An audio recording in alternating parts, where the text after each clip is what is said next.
Hey guys, welcome to another video from Overbite Gaming, and today we're taking a look at Robocop Unfinished Business.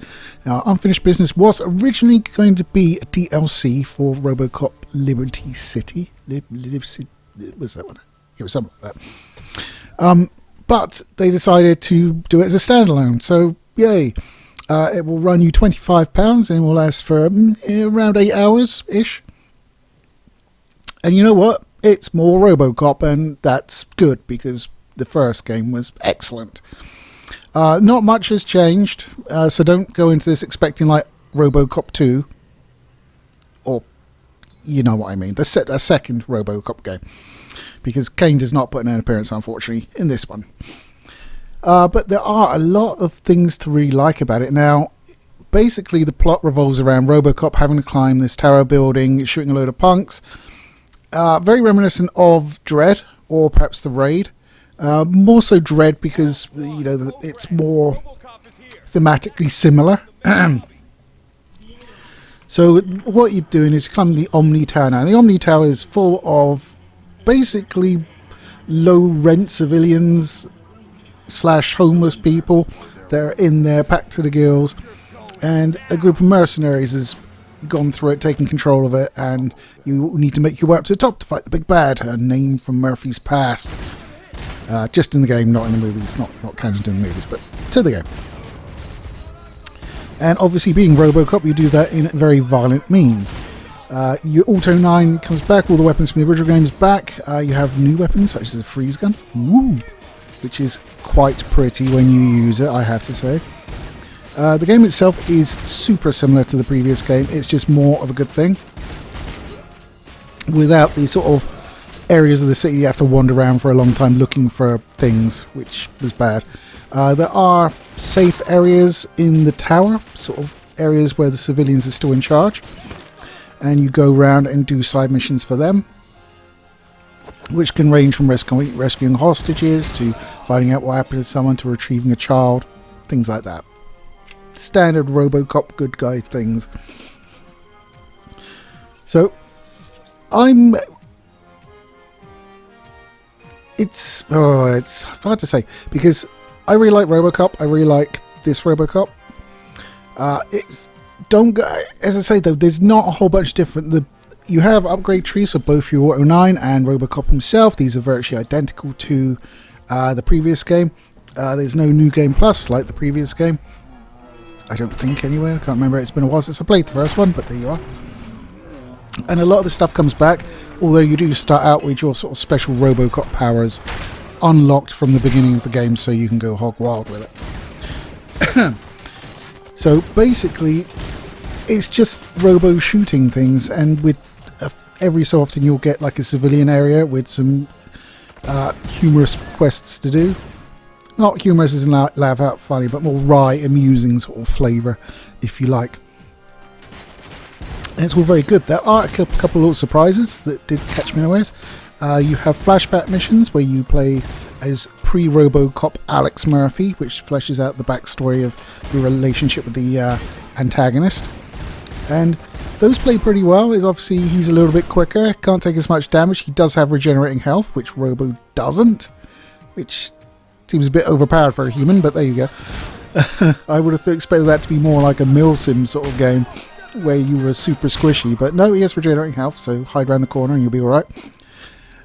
It is nice to play as Alex Murphy, and I think Peter Weller's voice lends itself to Alex Murphy better than Robocop. Now he's, you know, quite old, but still, that's personal opinion. There's nothing wrong with his Robocop voice. It just sounds different.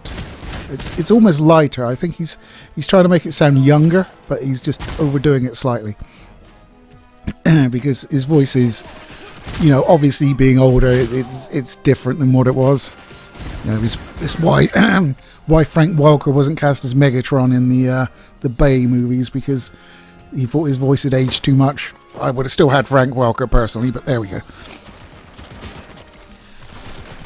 So yeah, it's actually very good. Teon are doing a good job in impressing me, because I don't know if I've said this before, but the first Teon game we came across on the channel was Rambo.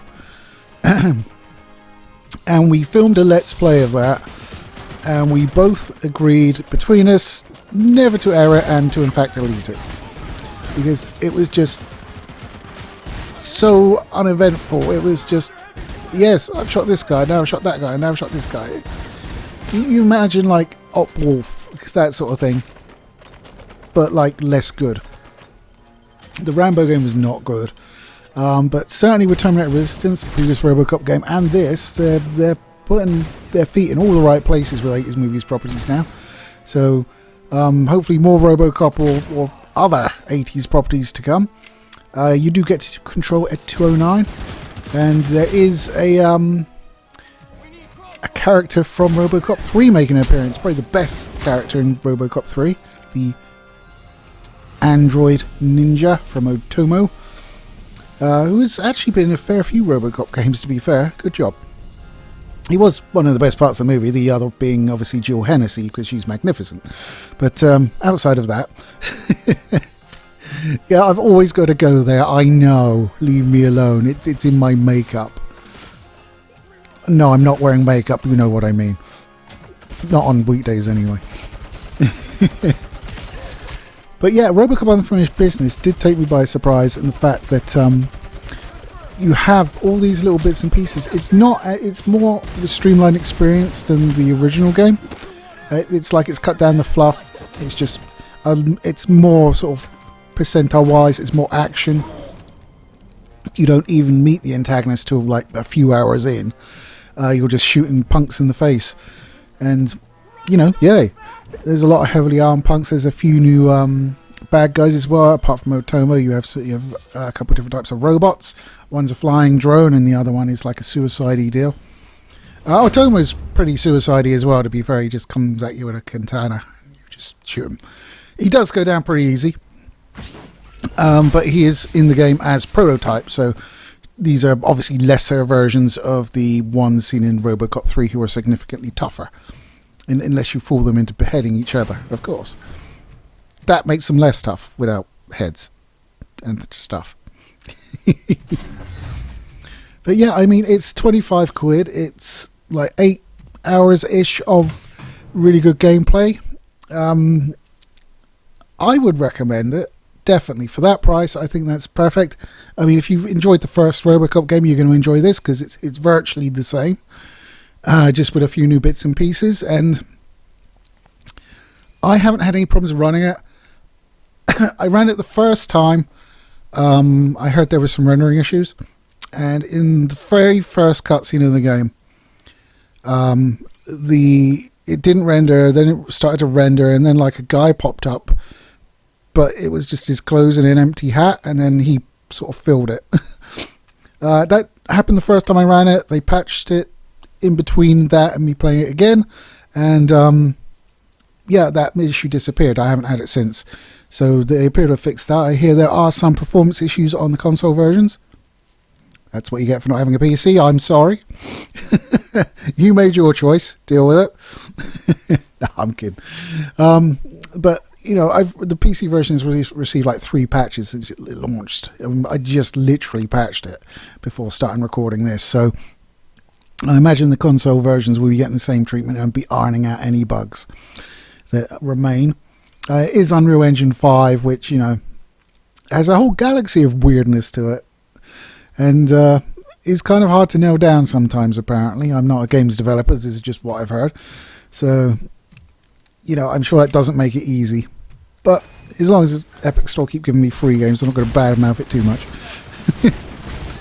So yes, Robocop Unfinished Business. Well priced, good entertainment. If you like Robocop, there's absolutely no reason not to buy it. As I say, the plotting is similar to like Dread or The Raid, and you know, it's taking clear inspiration from that. I mean, it's too far gone from like Dread now to like look back and go, oh, that was just coincidence. No, not in this case. It was definitely inspiration taken. But if you're going to take inspiration, that's a fucking good place to take it from, if you ask me. So yeah, there's slow-mo as well. The one thing I've never understood about this or the previous game, I'm playing Robocop. I want to use the Auto 9. Why would you not want to use the Auto 9 as Robocop? And as you upgrade it, it becomes like a tank killer. And you get like armor piercing and all sorts of shit. You have 4 auto on it, or you can make it more powerful with single shot. You can just flip the modes. It's so good. And then there's like the bad guys limited ammo assault rifles, and you're like, why even? The only ones I tend to use is maybe a mounted machine gun, but even then I think the Auto 9 will do a better job. And sniper rifles for obviously long range shit, because even zoomed in on the Robocop vision, it doesn't zoom in that much, so sniper rifles can be advantageous then. So that's my little review of Robocop Unfinished Business. Highly recommended, nice and cheap for a decent amount of game. I've certainly paid more money for less game, so there you go. Anyway guys, take it easy, and I'll catch you next time.